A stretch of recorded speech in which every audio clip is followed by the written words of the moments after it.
What's up, guys? Carl here. Today we're going to be unboxing the smartphone stabilizer made by DJI. It is the DJI OM4 SE smartphone stabilizer.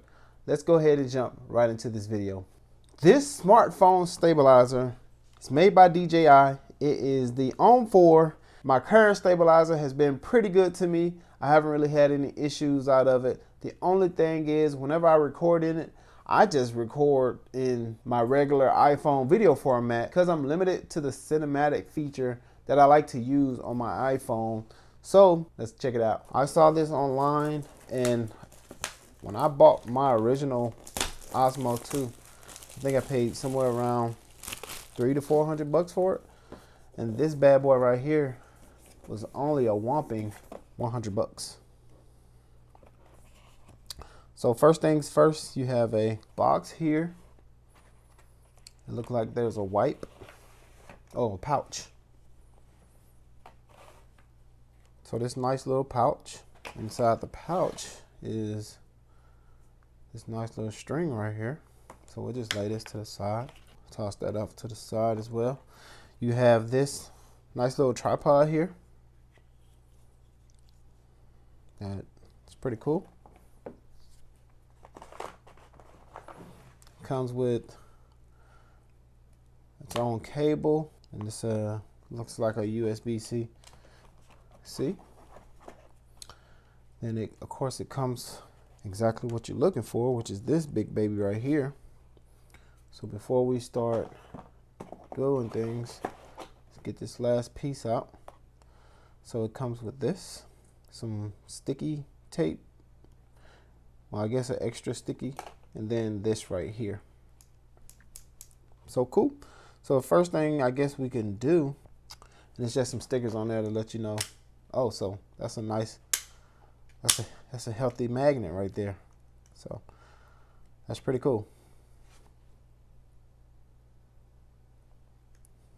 All right. Good deal. So if we pull it all the way out, it looks like that. Cool. And then we have some instructions on the box here. So of course we're going to need a phone. So let's go ahead and grab the phone. All right, so we're going to be using our iPhone for this demonstration. So it says we need to download the DJI Mimo app. All right, so the app has downloaded. So the next thing we need to do is just go ahead and tap, well, get rid of the other things first. So it's not found. So let's go ahead and put the legs on it. All right, and then we can just kind of slide this box out the way. Turned it on. It's looking for it. It found it. So now we can just connect it. Go ahead and pair it. It's gonna ask for these prompts. It's okay, you can have the info activate.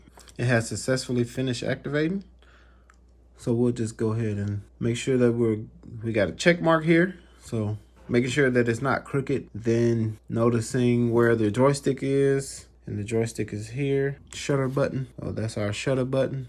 We have an M button, which is press once to check the battery, and press and hold to power on, so no double tap hold anymore. Then you can also press once, switch between photo and video for your M button, and then switch between landscape and portrait mode, press and hold until it beeps once. Enter or exit standby mode, press and hold until it beeps twice. Then you have some zoom sliders on the side, which is cool. It's vibrating whenever I hit those. Push up or down to zoom in and out. We have a trigger on the back. So the trigger, interlock mode, release to exit lock mode, press start to stop, active track, recenter. Okay. And then we have a charge. So that's what we charge it. And now we can go ahead and see this thing in action. It wants to access the camera. It wants access to everything. So now it wants to get connected. So let's go ahead and turn it to this side. And what I'm gonna do is just record the screen. So I'm recording the screen, I want to flip this camera to face me. So let's try to find that. Switch between rear and front cameras. There we go. So it's giving us all these prompts. We can do a glamour effect. We can do some grids. We can do buttons. And we can do active track. So we want to switch this to me. So there I am. So now that I have it set up the way I want it for now, let's go ahead and play around in the settings. So first we want to say, okay, so we got white balance, we got grids. We can turn the grids on. We can do a selfie flip, or we can turn off the selfie flip. We can do I wonder what happens if I turn that off. When you enable, video will shoot Adobe version HDR if supported. Okay, so it has more features already than the Osmo 2. So when enabled, the camera automatically tracks user if switched to front camera. Okay, so we have a gimbal settings. So we have follow mode, track lock, FPV, and we have a spin shoot. We got follow speed, fast and slow. We have auto calibration, so we can do some gimbal calibrations. That's probably one of the things that you want to go ahead and do once you get started with your smartphone stabilizer. Is just go ahead and let it do some calibrations. So now it's actually looking pretty good. So calibration success, and now it's actually looking a lot more narrow when it's in its vertical position. So we have some horizontal gimbal adjustments.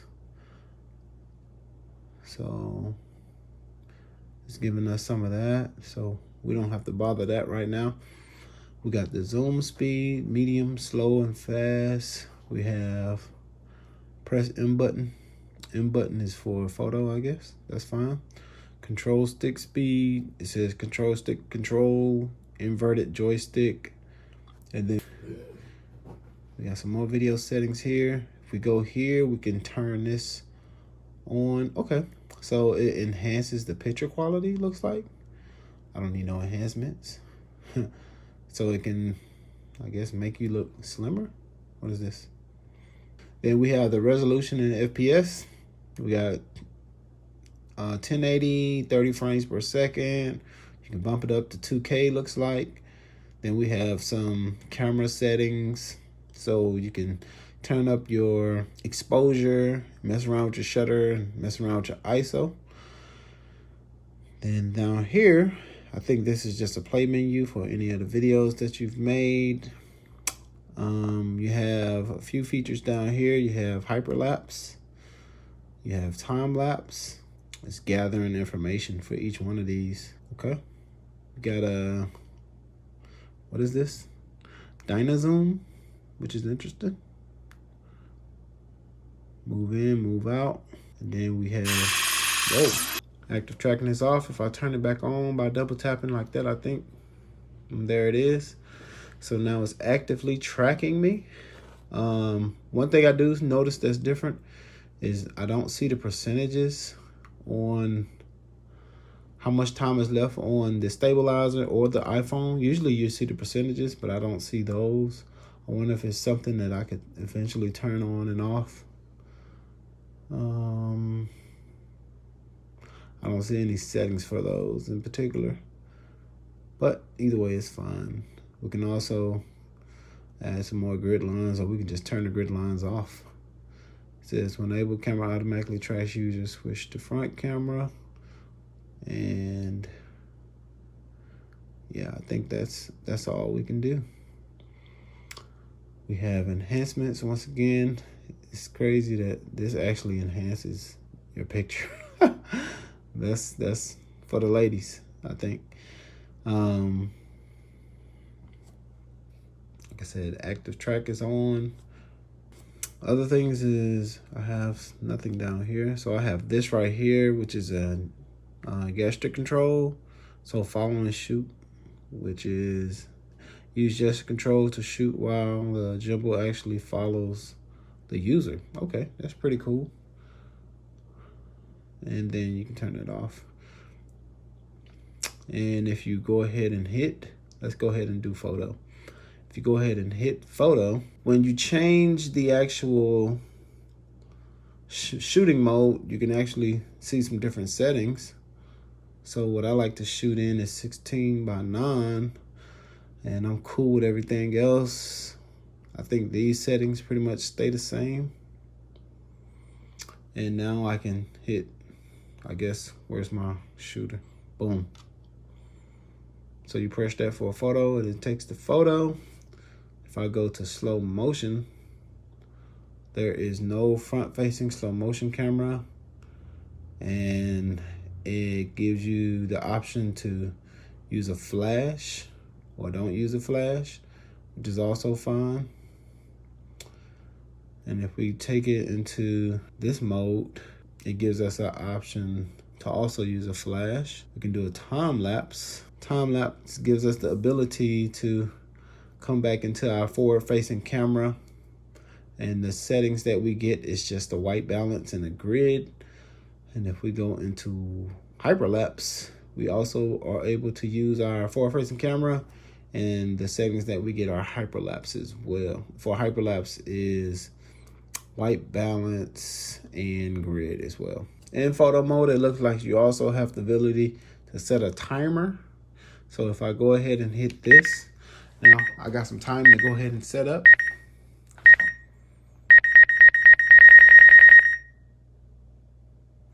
So it takes that picture. You can also go into your library and look at all the pictures and everything that you've done, which is also cool.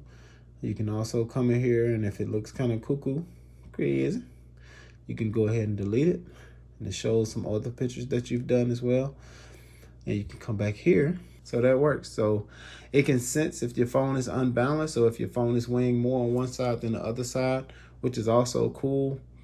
There is really not a lot of other features here. You do have your auto and manual features. So if you really just wanted to and dump down my shutter speed, you can barely see it, but you can kind of blur out your background. And that's some of the things that you can do with this. I'll just try to keep it on automatic for the most part. You can close it out by just tapping it again. If I pick it up, I can turn it to the side. I can do this, and it still kind of just actively track me. And if I go ahead and set it back down, it still just records where I'm at, what I'm doing. And all right, so that will conclude my official review. If you guys enjoyed that video, make sure you leave a thumbs up. Make sure you hit that subscribe. If you like these videos and you want to see more of them, make sure you leave some comments down below. Remember, I still want you to continue to learn on the go as you grow. This is Carl Huff. We'll see you guys in the next one. Peace.